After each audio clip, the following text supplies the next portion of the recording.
Hi friend, I hope you are well. David here from Learn Stage Lighting, and today I am super pumped, excited to really dive into this light, the Gamma TX4. Now, back in December I think, I made a video, and I'll post it here on the YouTube cards, that introduced Gamma to you as I had recently been introduced to them. And Gamma initially sent me a few lights to evaluate and to hold on to for demo usage, including this Gamma TX4, 250 watt LED moving head. And I've been using this thing. If you've seen in a lot of my videos, I'm doing a texture on these panels on the side. Sometimes I do texture behind me. And that's all coming from this guy mounted up there.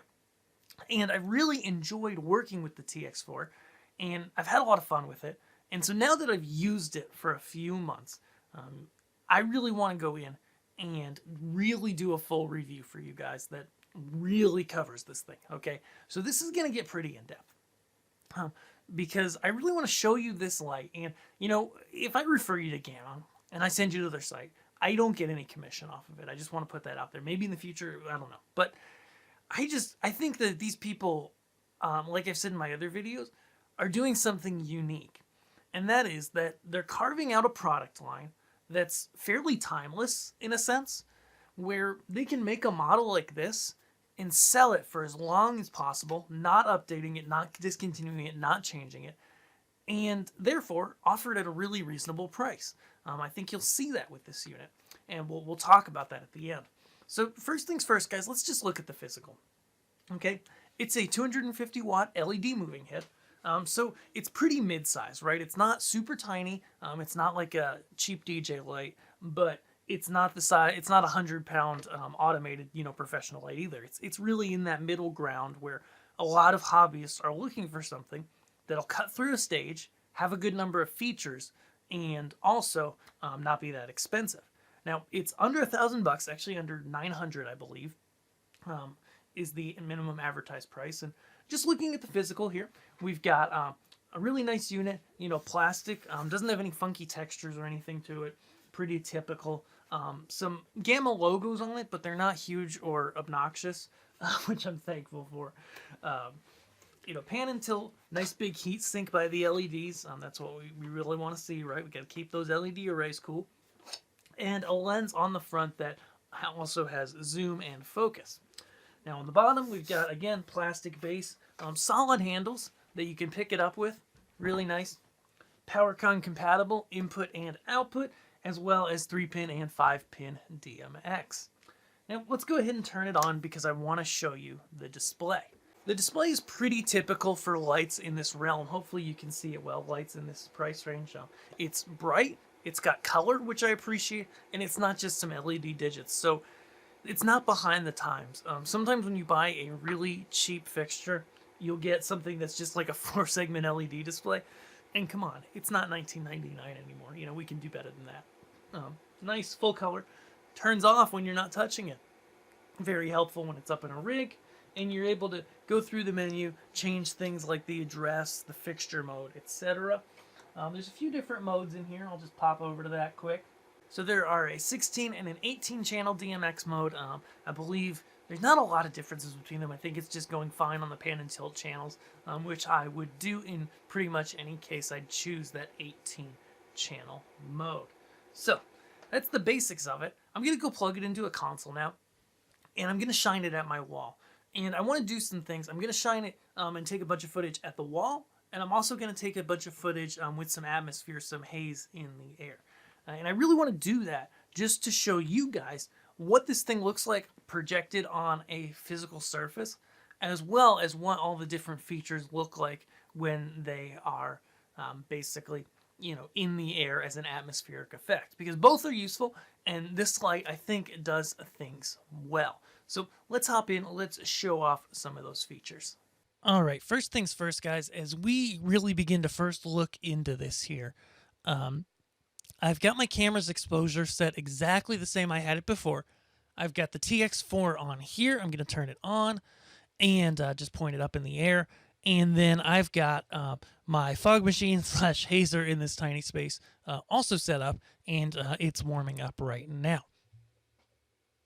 So we've got the light on. We notice, wow, that really brightened up the room a bit. And so let's just go ahead and point it somewhere where we can actually see what's going on. One thing I always tell people, it's a valuable lesson that I learned when I first began working with moving lights, is always tilt first. Why? Because tilting first allows you to see something. If you think about it, let's just actually just go back to home position. If you start panning, that light can spin all around. So that's just my free nugget of information and be in all sorts of messed up, directions. Whereas if we tilt first, we actually see where the light's going, and then we can pan second. So always, always tilt first, even though pretty much every lighting console lays it out the opposite. They're wrong. And so you can already see, I mean, that's super bright in this little space. Sure, it's not a big space. I'm going to get some atmosphere going here. All right, as that has a chance to settle a minute here, we can see here, I'm just kind of pointing it so it's half on these textured panels, half not. You probably already saw here on my console, I'm just using a light shark. I'm just doing it on my screen. I'm at pan and tilts really smoothly.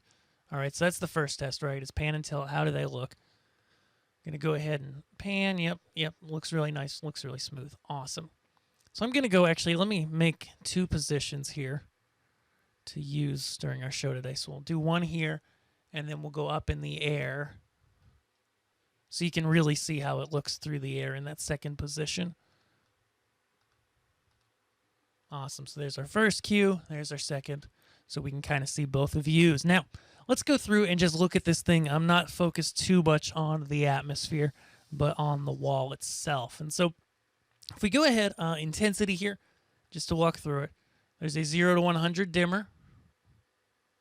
Look at the dim to 0 here. So we're 6, 5, 4, 3, 2, 1. And they did a good job with this, you know.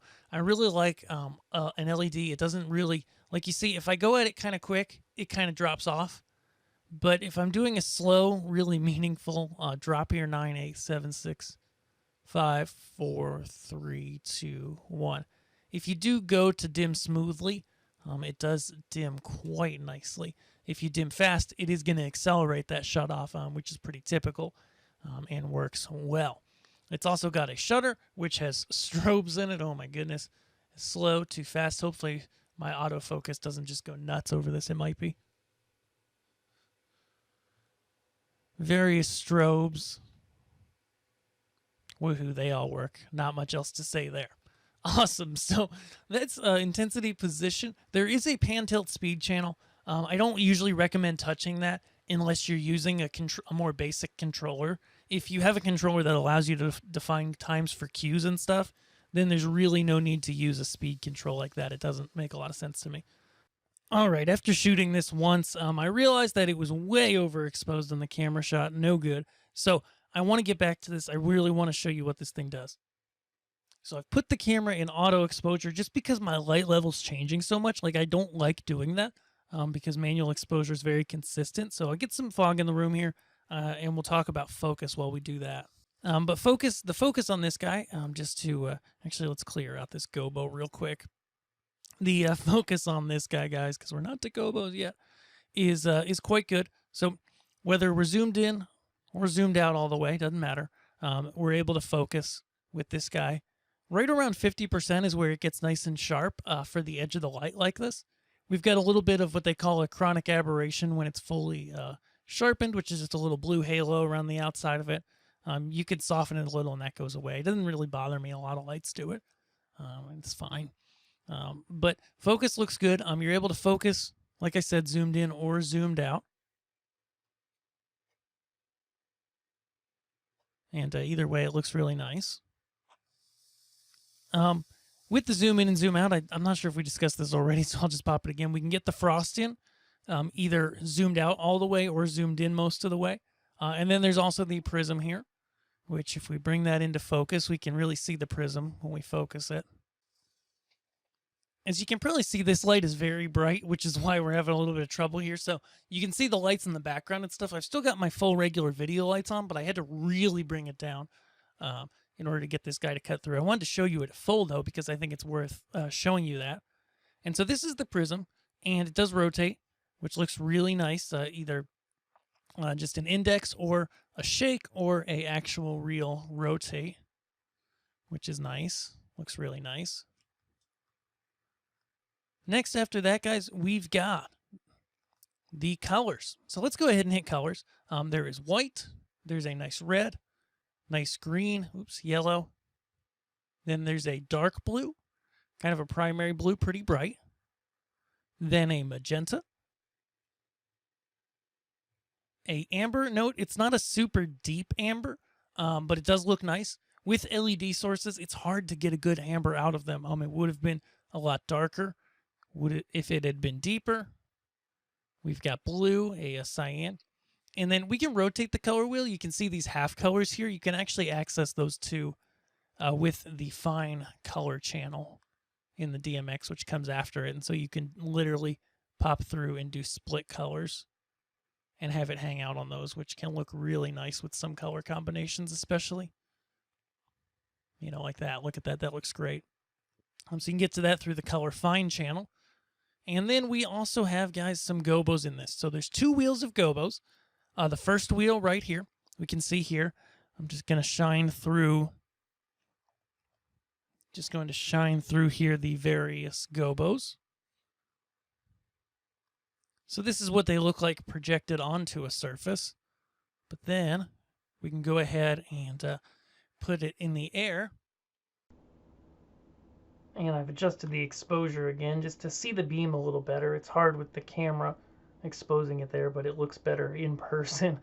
But you can see the beam there. You can see some nice gobos in that beam as I shoot through this wheel pretty quickly. We'll pop to the other wheel as well. You can see a couple of these gobos are definitely made more for projecting an item than good hazy looks. And of course, in any moving light, maybe you don't know this, maybe you don't, it's good to have a combination of gobos that look really good in the air, as well as gobos that look really good projected, and some that, you know, kind of work both ways. It's always something that I'm looking for. So adjusting the exposure again real quick. We just want to, you know, get the best shot for you so it looks like it does to the eye, because the camera's far more sensitive and it just doesn't auto adjust like an eye. So we can see there are various wheels on the spinning, various gobos rather, on the spinning gobo wheel. When we rotate it, of course, it looks a whole lot cooler in the air. And we put in the prism then.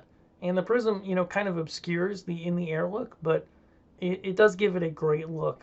It's definitely, I use prisms more when pointed at surfaces, but sometimes it just makes sense to zoom that thing out and use a prism like I did a second ago.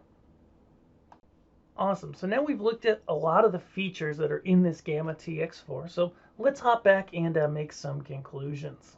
Alright, so I hope you enjoyed that video with my friend the TX4. Certainly, you know, this isn't sponsored, as I mentioned before. Gamma just sent me the light to evaluate, and I open that up to any manufacturer to do so at any point, as long as I'm not overwhelmed by it. We might have to change that if that happens. But seriously, I really have enjoyed working with this light, and over multiple months moving it between my old office, this one, taking it up, putting it down a bunch of times, I haven't seen any issues with the light. It's worked great. And when you compare it, as I do in my other video, to other lights in the same price range, it simply knocks them out of the water. I mean, for about $900, it's just under that, is the minimum advertised price. You really get a lot out of this thing. So if you do want to check it out, Gamma, I know some dealers sell it online, but the best thing to do to find the dealer in your area is to fill out the form on their website or give them a call. They really love talking to people. They're super nice. And they pretty much, you know, they work through dealers and occasionally sell on their own. So check that out. It's a really good unit, but at the end of the day, like I always tell people here, you know, compare your options. Look at what makes sense for you and get the right light for you. I'm just here to help you learn how to make those great decisions and to help you choose the right thing for you. This might be the right moving light for you. It might not. Hard to say. I've really enjoyed it. I think it's got a lot of great features and definitely is a well-built unit. And while you're here, actually, go ahead and check out my review of Gamma's Starburst PARs. If you haven't checked out those, guys, it's a cool PAR that they sent me that's really inexpensive and has a lot of bang for the buck as well. I'll see you over on that video, and of course, subscribe here if you're new, and we'll see you around YouTube. Thanks.